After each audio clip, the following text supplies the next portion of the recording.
Alpharad hosted an insane Nuzlocke auction race. 5 Nuzlockers, myself included, were each given $15,000 to bid on 120 Pokemon from all 9 generations. Once the auction was over, we raced through a custom build of Vanilla Emerald using hardcore Nuzlocke rules to see who could beat the game first and be crowned the world's best Nuzlocke auction racer, I guess. My opponents were the best of the best. Pichel and DRXX are both expert Nuzlockers with crazy performances and some of the hardest ROM hacks conceived by the extremely unwell Pokemon fandom. Captain Kidd is an Emerald Kaizo champion, and Gen 3 sturdy mechanics aside, knows this franchise like the back of his hand. And Wacko is a speed demon of a Nuzlocker, favoring high-risk, high-reward gameplay that strikes the perfect balance between skill and luck needed to make him a truly terrifying racer. If I had any hope of beating these 4, I would need to rely on the one thing that set me apart: game knowledge, and specifically game knowledge of vanilla Pokemon Emerald. That game was my bread and butter. I could Nuzlocke it in my sleep, and after literally dozens of recorded playthroughs, I knew every conceivable threat that Pokemon Emerald could throw at me. During the draft, I was looking for hard checks to the likes of Watson's electric types, Flannery's Torkoal, Winona's Altaria, Tate and Liza's psychic types, and Juan's Kingdra, just to name a few. With so many Pokemon to bid on, I knew that Alpharad would be including some powerhouses. Little did I know that the very first Pokemon for auction would be one of the poweriest of houses, Magikarp, or rather Gyarados is the powerhouse. That Pokemon alone counters so many threats, especially with a Gen 9 level up moveset that grants instant access to physical waterfall upon evolution. Yeah, by the way, this race mod of Pokemon Emerald has completely updated game mechanics and a ton of awesome quality of life upgrades, like a move relearner directly in the party menu and a key item that instantly brings any Pokemon up to the current level cap. After some rigorous back and forth auctioneering, the legendary fish was mine for a ripe $1,500. Just one Pokemon in and I had already lost 10% of my cash. But I knew that I definitely didn't need more than like 10 Pokemon to beat this game, so I was ready to play fast and loose with my precious dollars, which is why I spent another $2,000 on Mudkip and $1,000 on Heracross. 7 Pokemon into our 120 Pokemon auction, and I have already blown through $4,500, but I also have pretty much everything I need to get through the first 6 badges. My next big purchase is Gimmighoul for $1,100, which gives me a ghost type. Side note, in this game, Gimmighoul evolves into Goldengo at level 40.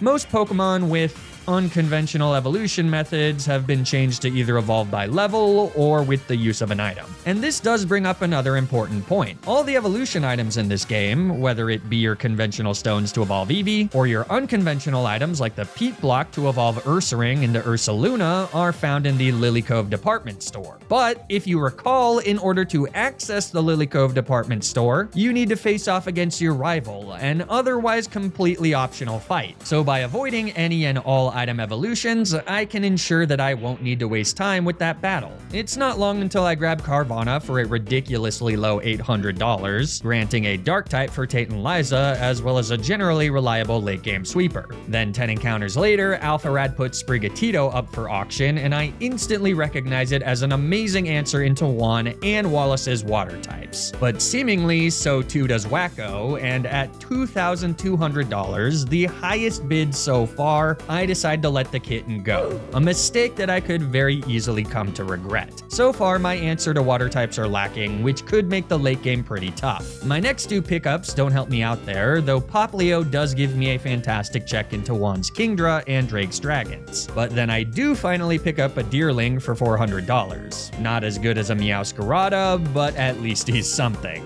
For the rest of the draft, I start looking for budget picks. Drillbur, Mimikyu, Orthworm, Snover, Fuecoco, Impidimp, Phalanx, Shroomish, Lapra, Pikachu, and Trico round out what ends up being a pretty solid roster, though if I had one regret, it would be backing off of Rotom, which ultimately went to DRXX. We were allowed to choose Rotom's form, and the Possessed Washing Machine would have been a great check for Wallace since my only other electric type is Pikachu.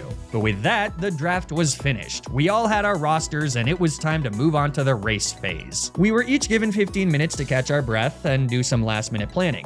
I spent that time figuring out which Pokemon I would bring to each major boss battle, but before I knew it, our time was up. My fellow racers and I towed our respective starting lines, Alpharad counted us down, and then just like that, we were off. I instantly go to the box where all 19 of my drafted encounters awaited. I grabbed Heracross, Lapra, Mudkip, Drillbur, Mimikyu, and Trico, and then began leveling them up as quickly as possible. Something I would soon realize was a massive waste of time. The optimal race strategy is to only level up the Pokemon I'll be using in each split, so leveling up Drillbur, for example, is a total waste of time right now since I'm not using him until the fight against Watson. Well, theoretically at least, but more on this fraud later. After saving Professor Birch and killing our rival's Mudkip, I was off to Rustboro City as quickly as possible. We were given immediate access to both bikes, but even on the Acro bike, it was way too difficult to maneuver around the map, so I pretty much immediately decided that it would be better to travel by foot. I wasn't gonna win this race with speedrunner overworld movements, or by dodging optional trainers, apparently. No, my plan was to make up time during the gym battles. Unfortunately, that was not exactly the case against Roxanne.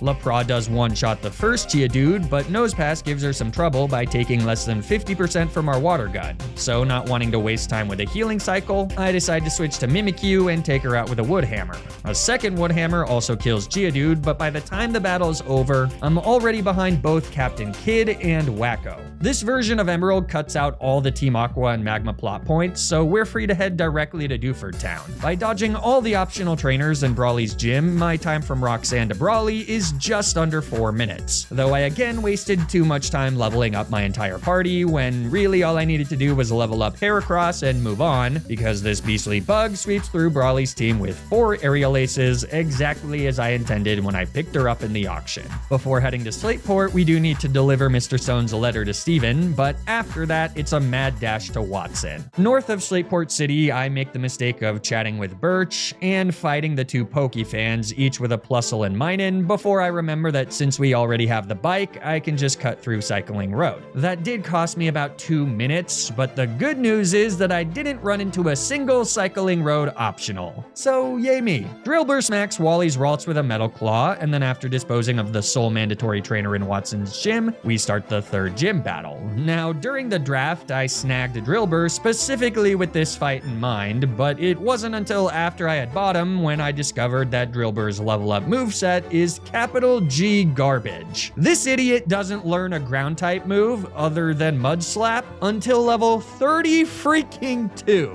So what I thought would be a speedy bulldoze sweep is a significantly longer and more drawn out process of rapid spinning Voltorb and then switching out into Marshtomp to deal with the rest of Watson's team. In my head, I didn't want to just lead Marshtomp in case Voltorb went for self-destruct, but with hindsight, that would have been a much better call. Regardless, I had 3 gym badges, and once again, without the Team Magma story events, I was free to beeline straight to Lava Ridge Town for the fight against Flannery. I do make a few stupid mistakes by accidentally running into 2 separate optional gym trainers, though that doesn't set me back nearly as much as you might think, because I've now brought Gyarados onto the team. And spoiler alert, it's not just the gym trainers that she slices through like a couple of perfectly cooked fish fillets. Gyarados also sweeps through Flannery's entire team. Torkoal does take a few turns to go down after she sets up Sunny Day, so it isn't the fastest of Flannery fights, but it's enough for me to jump past Captain Kidd and significantly close the gap on Wacko. Next was a bit of a trek back to Petalburg City, but by dodging every optional along the way,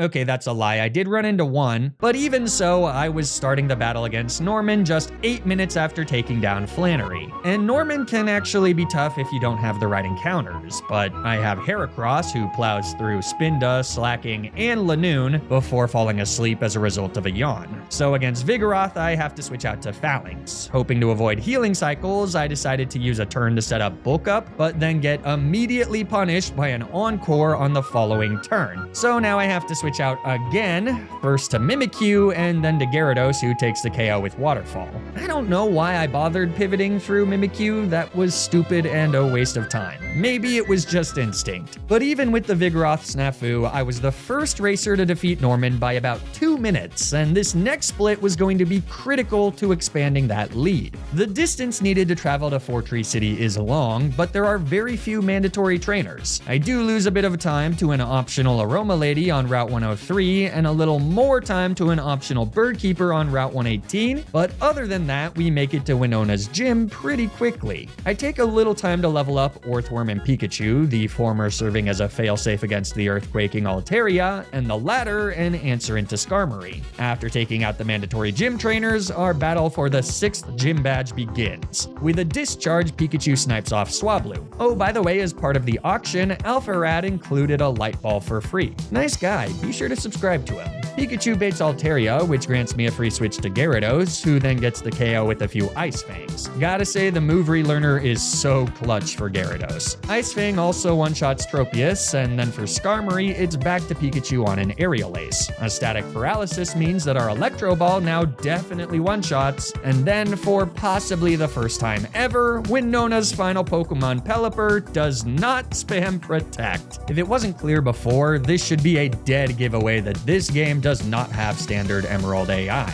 That was probably my best gym performance yet, and as a result, I have accrued a 3-minute lead over Wacko. But there's more than enough game left to blow it. As the race continues, I make sure to pick up the 2 Person Berries on Route 121. I do run into another damn optional right outside of Lily Cove City, but again, it's fine because I don't need to waste time fighting May in front of the department store. Instead, I can just beeline to Moss Deep City, tackling the 2 swimmers along the way. There are a good deal of mandatory trainers in Tate and Liza's gym, but Sharpedo makes quick and dirty work of them all. We're facing down the twins in no time flat, and this is another fight that can be difficult if you're not prepared. But fortunately, I am. I lead with Sharpedo and Phalanx. The Spartan Execute knows First Impression, which does huge damage to Claydol so that we can ensure a KO with Liquidation from Sharpedo, though the consequence is that Xatu can take the KO with a Psychic. That counts as 6 deaths, right? After Claydol does indeed fall to a Liquidation, Tate sends out Solrock and I bring in Golden Go. Xatu sets up Sunny Day, but even so, a combination of Liquidation and Shadow Ball kills Solrock. That brings in Lunatone, and then Xatu attempts to hit Sharpedo with a Confuse Ray.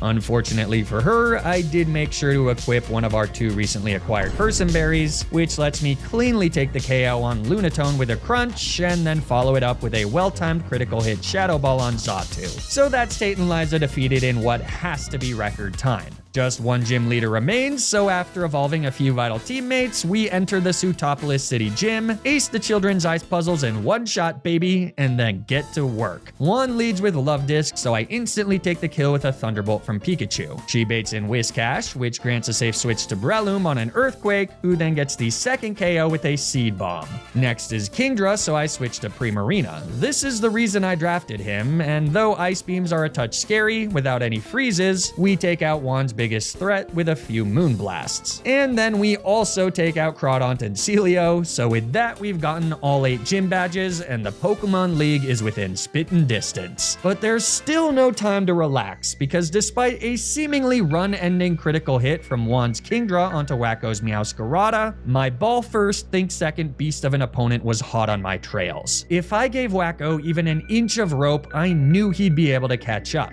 Victory Road goes as well as could be expected. Sharpedo makes minced meat out of nearly every single Pokemon in our path, and I managed to dodge the Soul Spinner. So I had officially made it to the Pokemon League. My final team was Heracross, Lapra, Breloom, Primarina, Sharpedo, and Golden Go. After just a small amount of prep, which included buying a few healing items, I was off and the first one to enter the Pokemon League by 6 full minutes. For the first time in the entire race, I was beginning to feel like I had this in the bag. Sydney was simple, not the perfect sweep with Moonblasts from Primarina that I had hoped for, but with some assistance from Heracross, we were able to take him down in under 2 minutes. And then Phoebe was also a breeze. Sharpedo swept her entire team, only ever needing more than 1 hit against her Ace Dusclops and her Sableye. So with that, I had defeated half the Elite Four before Wacko had even started. Glacia is third, and the plan was to sweep with Heracross. Unfortunately, we miss out on the KO against her lead Celio, which lets her get up a hail.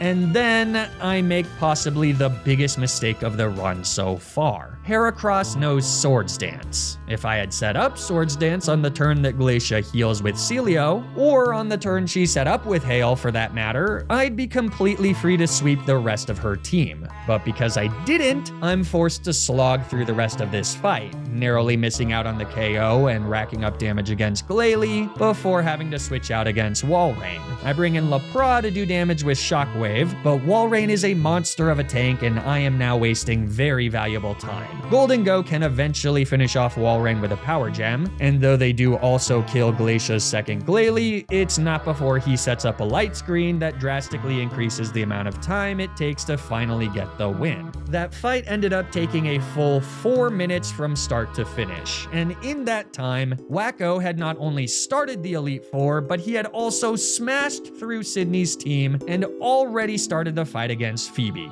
I was in trouble. Fortunately, Drake was less of an issue than Glacia. Lapra ice beamed her way through the first 4 of his Pokemon with only minor issues, and then Primarina, despite getting paralyzed by a body slam, manages to clutch up with a critical hit Moonblast for the one-shot against Kingdra. I was onto the champion, and Wacko had just started what appears to be an Infernape sweep against Glacia. Something tells me he'll have less issues against her than I did, so I had just a few minutes of a lead, if that. But it doesn't matter because it was time to bring it home. The fight against Wallace begins. He leads with Wailord and I lead with Breloom. Might as well sport it. It's faster? What? Oh, we're fucked. Okay, I mean, I obviously couldn't waste any time talking about this in the moment, but now that I have a second, what in the ever-loving f*** was that? How did Wailord outspeed Breloom? I guarantee you that if you polled 100 Pokemon players Family Feud style and asked them, do you think Wailord could outspeed Breloom? Steve Harvey would be up there going, survey says, no f***ing way. That is now 2 separate draft races I've done where Breloom has completely shit the bed. I'm officially done with this Pokemon. I just like what? Does this thing have a speed IV of 6? Yeah, it does? Great. That's just great. Well, unfortunately, it's pretty tough to recover from that, but regardless of Breloom being a total waste of $600, I have another problem that rears its ugly head after Wailord decides to switch out against Primarina. Tentacruel comes in, and I really don't have a great way to take him out. Sludge Bomb and Hydro Pump, in the rain no less, do massive damage, and with Breloom dead, I can't afford to lose another Pokemon if I want to somehow beat the rest of Wallace's team. My best bet is to stall Tentacruel out of Hydro Pump by switching between Golden Go and Lapra.